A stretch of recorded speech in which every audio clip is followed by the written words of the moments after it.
Currently, I'm heading the Americas for VFS Global, and I'm responsible for the overall business growth, building strong governments relationships, managing companies' extensive, operations in about 30 countries, including US, Canada, LATAM, and the Caribbean.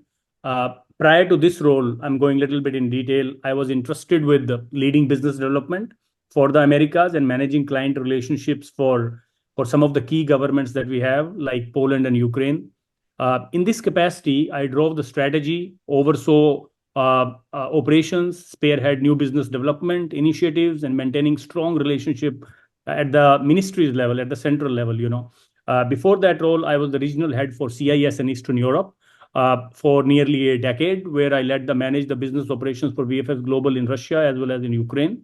As I mentioned, having joined VFS Global in 2004 in New Delhi, I have progressed through various roles during these almost about 20 years now.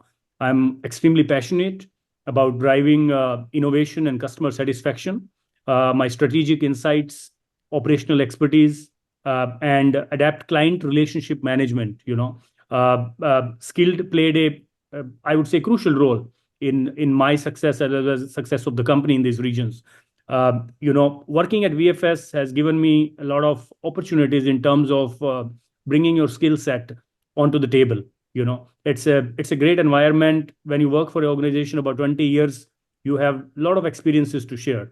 And if you would notice, I've worked in different regions. So about 3 years I've spent in India, 5 years in Russia, 5 years in Ukraine, a couple of years in Dubai, and then, of course, based out of US, handling Americas.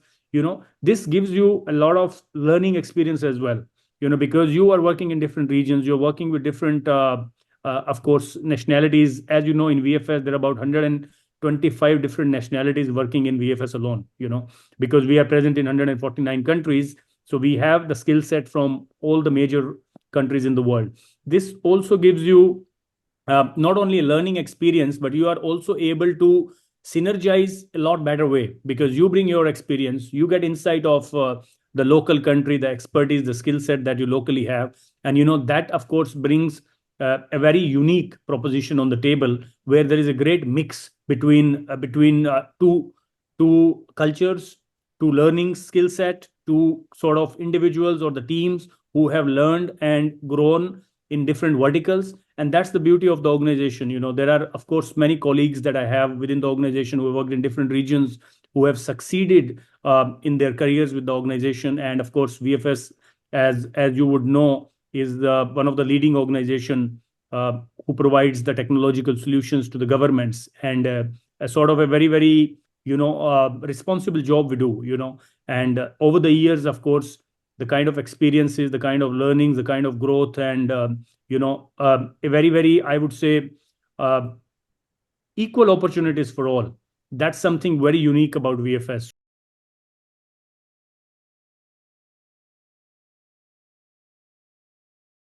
Diversity, equality, inclusion. It's not something that we have started this year or last year. I have been seeing this in VFS since 2004, 2005, because if you look at the numbers now, they are already impressive also. If I tell you, in VFS, we have 129 nationalities working. We have a gender ratio of 54% women to 46% men, and I think it has always been pretty much like this, because we've spent these many years in the organization. We have seen, of course, the sort of changes we have brought in terms of technological advancement, in terms of solutions that we give to the governments. Definitely those have changed with the time, because the demands have changed from the governments, the expectation from the applicants and the clients who visit our offices have changed, and we need to adapt. We need to adapt to those demands, of course, right? So we have done that. But in terms of what you mentioned, I could see this happening from 15 years back. I think since then we have seen there is obviously opportunity given to everyone. There is also management has also been very kind in a way to look at the performers. The one who performs always have been given responsibilities, been given opportunities to grow in the organization. And there are many examples within our organization where people have joined at either at entry level or a relatively junior level, but have grown with the organization. So, you see many organizations, the company grows, but people do not grow in the same proportionate. But that's not the case here. In VFS, the organization has grown in 20 years from a small startups in 2001, when our founder and chief executive officer, CEO, Mr. Zubin Karkaria, who conceptualized this idea of VFS Global in Mumbai, right? From then to now, it has become it become a huge industry in itself. So we are basically, he kind of, when he conceptualized that idea, he created an industry which never existed before. So we were like the first one in itself. So this industry was not there. From there to now, there are hundreds of people who have worked in VFS and continue to work now and have grown. Their professional careers have grown. They have done good for themselves, good for their client governments, and good for the applicants. So we have that culture. We continue to promote that within the organization in terms of diversity, inclusion, and equality.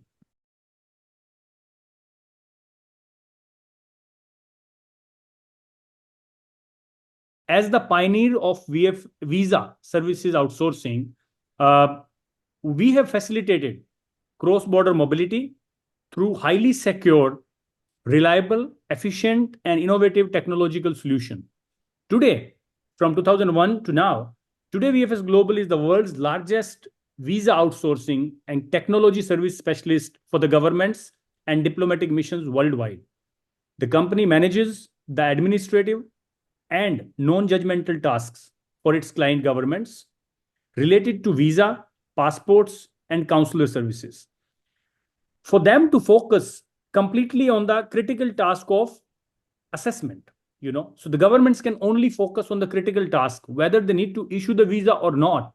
That's more critical than handling the administrative jobs. But now, because we handle the administrative part, they are able to focus completely on the assessment of those tasks, bringing the value in that sort of step in the process. Now, with 3,353 visa application centers across 149 countries, across 5 continents, we serve the interest of 67 client governments. The company has successfully processed over 278 million applications since its inception in 2001. And not only that, we have also processed 130 million biometric enrollments since 2007, when we first started that. Now, a little bit coming back to what we bring to the governments in a way. First, I want to mention also what we do a little bit here in Canada, just to cover that part. We started here in 2008, and today we have a presence in 7 cities, which are Ottawa, Montreal, Toronto, Halifax, St. John's, Vancouver, and Edmonton. As a responsible corporate citizen, we are deeply committed to sustainable development, adding value to the society and all our stakeholders. In addition to visa application processing, VFS Global also provides governments with holistic administrative solutions. What does it mean? It means we also process the applications for passports and also provide efficient consular services as well. Just coming back to 2023, because we have seen the COVID outbreak, we have seen the sort of the suspension in the travel and the impact on the travel that it had in 2020 and 21. I'm just giving you the recent numbers of 2023. In 2023, the company facilitated 1.05 million applications only for passports and consular services. The governments trust VFS Global. This is clearly demonstrated by the long-standing relationships we have with some of the governments, for example, Canada, United Kingdom, Australia, New Zealand, and 24 out of 27 Schengen member states. All of these governments have seen value, and they have seen the value proposition that we bring into them, in terms of providing solutions to them and providing excellent customer services to the applicants who are willing to travel to these countries. This development has played a critical role in facilitating investments in innovation, technology, and building human capital to enable continuous enhancement in customer service for our client governments and also for the applicants who are willing to travel to these respective countries.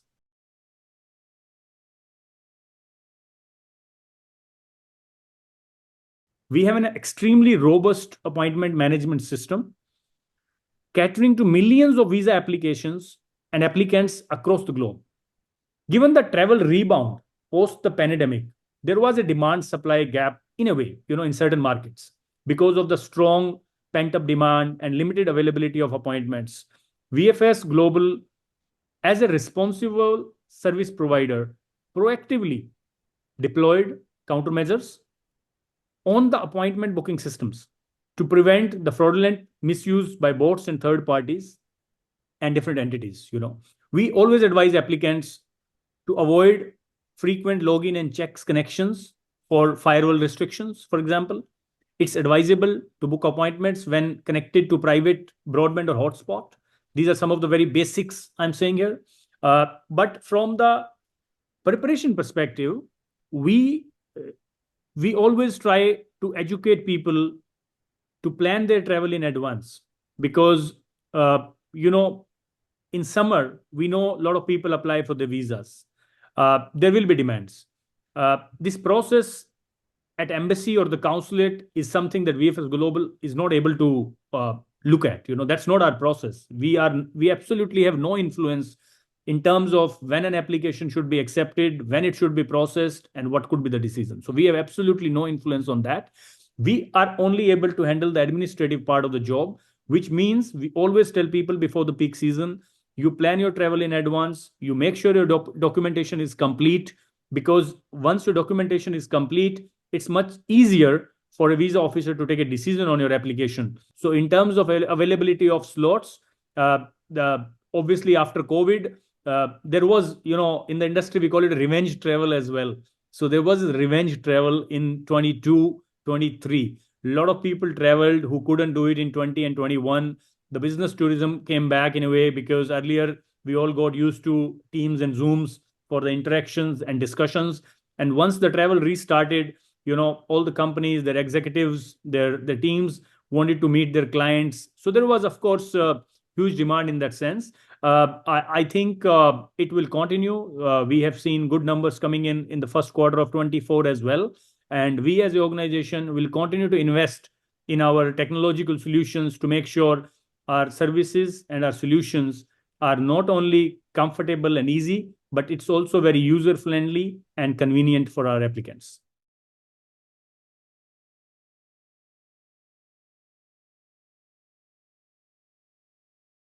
From the perspective of expansion, I see a great future for us. Look at the kind of solutions that we have recently launched, and some of them we are going to launch in future. Over the last 10 plus years, we have been partnering with supporting the client governments by building more than 16 unique digital products and solutions, that makes the visa application and processing secure, seamless, and efficient. Our goal is to create a seamless, efficient, and compassionate visa application experience where technology and human expertise work in tandem to serve our customer effectively. I'll talk a little bit more about this region, Americas. We continue to expand. We have solutions like e-visa. We have solutions like Passport Application Center. We do the counselor camps in US for certain governments.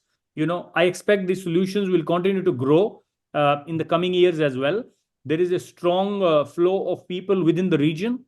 We have seen a lot of people from LATAM countries and Caribbean countries coming to US and to Canada, for example. We need to make sure these governments have strong and modern consular services for their citizens. So all these things are related to economy as well, to that respective government. And they want to make sure that they have a strong connect with the diaspora. And how do they have the connect? The diaspora connect, one of the important factor here is how do you provide them services related to their passports and consular, which they need when they're abroad. If those services are modern, if those services are easily accessible, they're convenient, transparent, comfortable, that's what the diaspora need. And then you look at the size of the countries as well, right?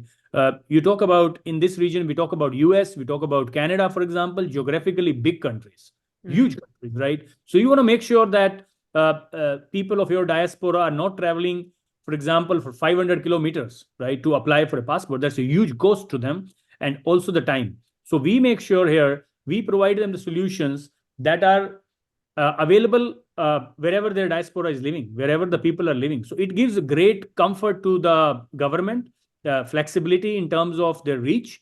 And I think that will continue to happen. And we will continue to bring in more advanced technological solution that is not only supportive for the governments and embassies and the consulates, but are also very acceptive, very convenient, and easily usable from the applicant standpoint as well.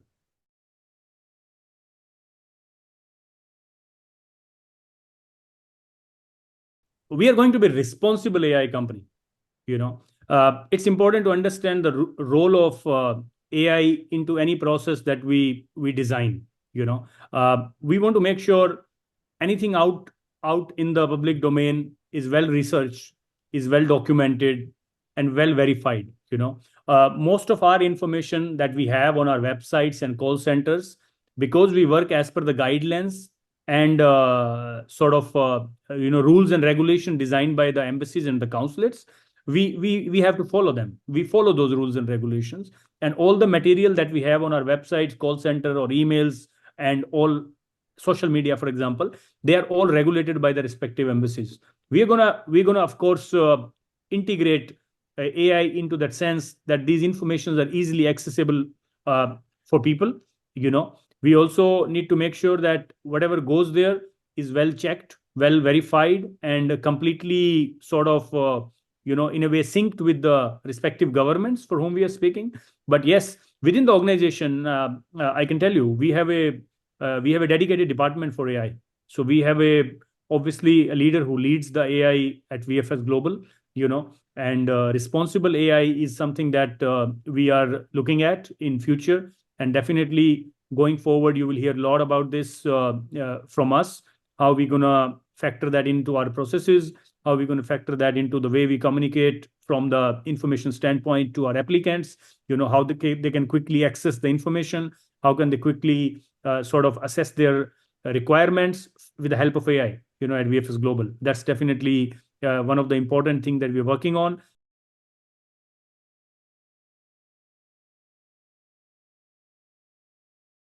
From the applicant standpoint, you want to make sure that they are able to assess and access this information easily. And that is where the role of AI can be well embedded in, because you will be able to get this information very easily. However, there is, of course, still an element that requirements for visa and passports could be very different in different countries. This is not a standard requirement that is applicable to the entire globe, right? So there are different requirements for each country because bilateral relationships comes into the picture. The governments to government relationship, their requirements, their understanding that they have. And that is why we call it responsible AI. We want to make sure whatever is given to an applicant is well checked, verified, and then only it is made available to them, And from the communication perspective, from the contact center perspective, where people call to our call center, they go on our website and search for the information, they call to different help desks. I think these are the immediate steps that we see where AI can be very, very useful.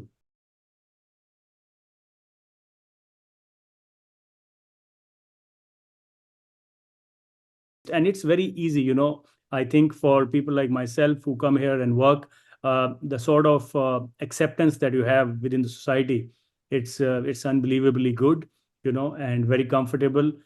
Great place for kids to come and raise them, and I think couldn't ask for anything more. I worked in different countries. Definitely, this one is very close to me, and this tenure is still ongoing. So hope to make a lot of good memories here in Canada.